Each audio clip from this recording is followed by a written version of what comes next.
Alton Trahan joining us from the Lafayette Fire Department. You know him because we talk to him a lot. He's the public information officer, and so we talk to him about fire safety and always, okay, when we're falling back, we change our clocks. And so go check your batteries and your smoke detectors, and then things not to do in the colder months to, make sure that we don't accidentally harm ourselves when we're just trying to keep warm out there. All right, so, all right, I want to know. Okay, so there's 4 boys and 1 girl, right? Yes, that's right. Okay, so where do you fall in that line of boys?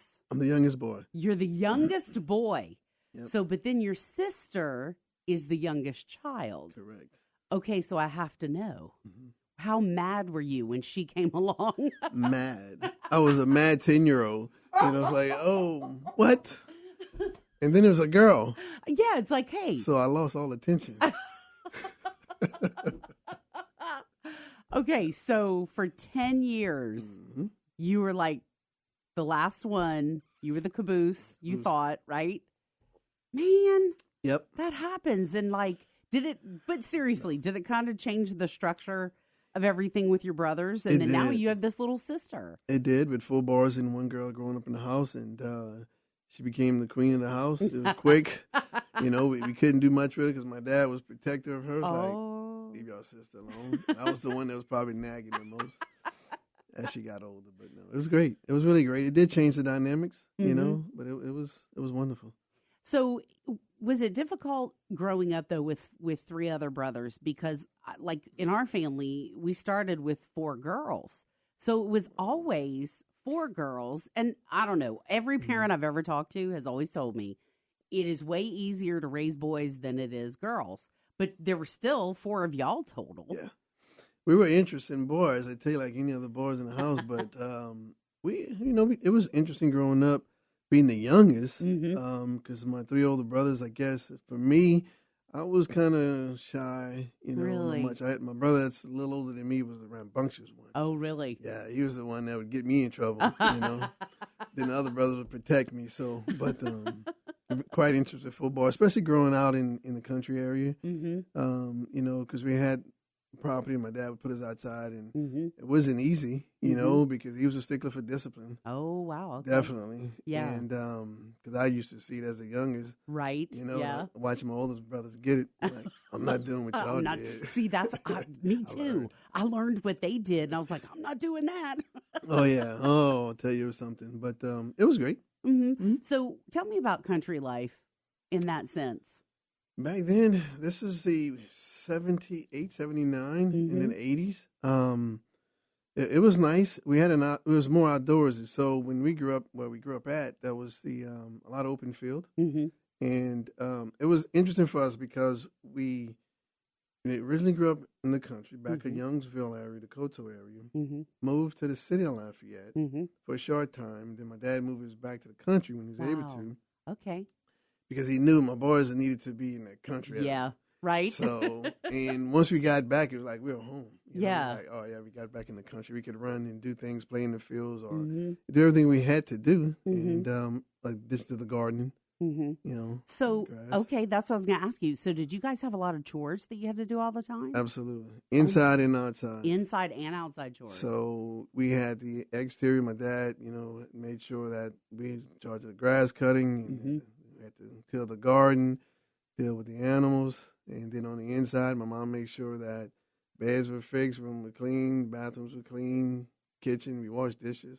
All the time, huh? All the time. Couldn't wait for my sister to grow up, though. Bet. You know what? That's the perfect part. If there's one part of that scenario that was good, somebody else to help with the chores. By that time, I was gone, though, So oh, well, that's by the time she got a little older, I was that's true. You were gone at that time. Yep. So, okay. So, what about whenever you decided, okay, well, I know, well, of course, and your parents said, I got to, you got to go to college. Yes. So, in making that decision on what you wanted to do, was it an easy decision for you? I was one that was always into schooling. So, my oldest brother went to the military. In fact, all 3 of my brothers went to the military. Okay. So I didn't go. I went from high school. I was in athletics, sports. So I went to college, and they all went, but they never finished. My other Mhm. three older brothers, and I was like, "You're gonna go and you're gonna finish." Right, right. So I wound up finishing and going. It was great. Yeah, and it was good. And it was And great. it was good. It's fulfilling for me. Mhm. And so then once I did that, of course, by that time, I got into college a few years later. I got onto the fire department. Mhm. Yeah, because my dad was like, "Hey, you had a full-time job too, right?" Right. It's like, "You're not staying at home, son. It's like, time to hello. go." Yeah, hello. Gotta get off the nest, kid. That's Gotta right. go. Time to go. So, do you Yeah. think there are a lot of misperceptions about firefighters? Maybe in Lafayette or just in I general? think in general, perhaps. Yeah. I mean, firefighters, we're human like everybody else. We have families, Mm-hmm. we have kids, we have personal lives. Mm-hmm. And so it's not anything that's kind of different from your From family or the my run-of-the-mill family. Yeah, the run-of-the-mill stuff. Yeah. It's just that our career is firefighting. Yeah. And that's what we chose to do as a profession. Mm-hmm. And we do it to the best of our abilities and still try to manage that because obviously it's an emergency situation. We see tragedy Mm-hmm. quite often. I would We go to, the emergencies, but yet we still have to have the family life. We have to make sure our family is connected and kind Yeah. of separate the two.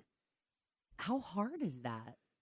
It can be very difficult for me being in the organization for so long and doing what I do. Mm-hmm.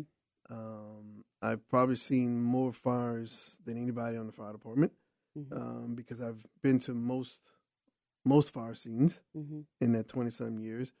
Plus, I've been to all fatal fires Wow. since 1996, and I've seen them all and had to investigate them all. So, but you have to separate that from these tragedies, and not only just the fatalities, Uh-huh. just when someone loses something. Yeah. From a kitchen fire to something that burns a whole home, Mm-hmm. and then you figure, man, you got to deal with this from a career and a professional standpoint. But I don't bring it home though, Mm-hmm. because you kind of separate that kind of stuff because Mm-hmm. it would be, to me, it would be too much burden Mm-hmm. to go home and explain and talk about that kind of stuff because Mm-hmm. they wouldn't be able to me, relate fully, Mm-hmm. and just try not to. So, Okay. I've always wondered about that because for that person, as you pointed out, even if it doesn't involve a fatality, if now part of your house or your whole house has been destroyed by fire, these people kind of basically have to start fresh in a lot of ways.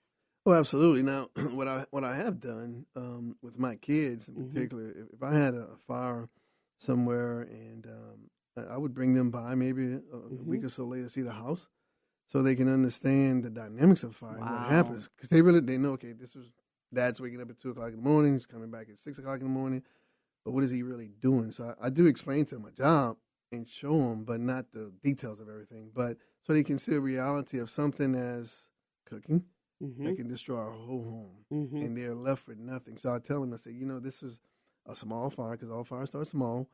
It develops so much, things happen, and look, they have nothing left.